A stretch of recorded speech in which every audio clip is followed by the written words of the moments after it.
Making sport headlines on eNCA. The Springboks return to the drawing board. A cry for South African football administrators to focus on development as Mandla, Mazibuko and Jordaan will go head-to-head for the Safa presidency. The Springboks have returned from New Zealand following Saturday's disappointing loss to the All Blacks. The International Rugby Board has confirmed that referee Romain Pote was wrong to give Bismarck du Plessis his first yellow card. But the Boks say they have no option but to focus on winning their two remaining rugby championship matches. Captain Jean de Villiers says they still have a chance of winning the tournament, but they'll have to make improvements. It doesn't help us much, does it? It's again, I made the statement during a game in Mendoza to Steve Walsh in that what happens during a game needs to be dealt with during the game, and things that happen post the game doesn't really help us. Again, I think our performance was the disappointing thing for us, and we need to rectify that. Mandla, Mazibuko and Jordaan will go head-to-head for the Safa presidency in 2 weeks' time. Like their predecessors, both candidates have had a lot to say about football development during their election campaigns. While they fight it out in the boardrooms, they're less powerful people who are passionate about sports development. Diepsloot is a densely populated township in the north of Johannesburg. It is home to about 150,000 people, many of them living in shacks.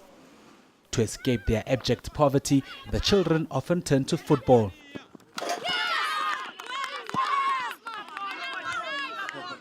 Colin Mashawa decided to open an academy for his fellow residents 3 years ago.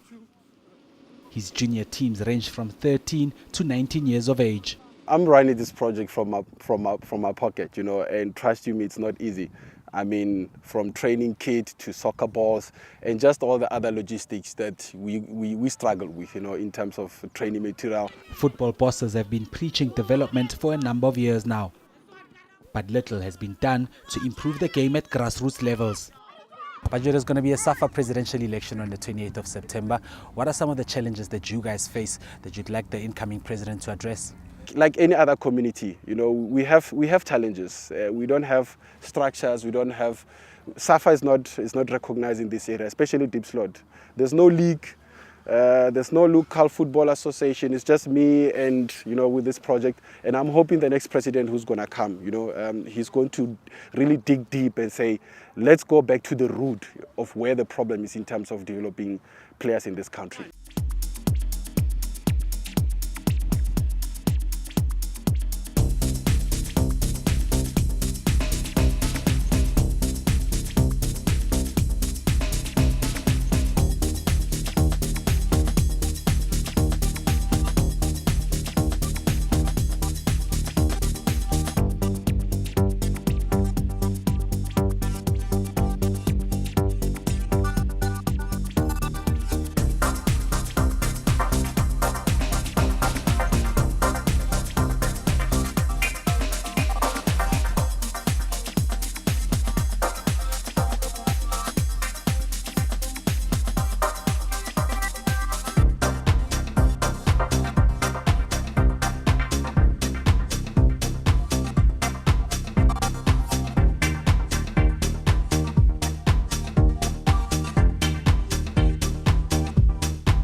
eNCA.com.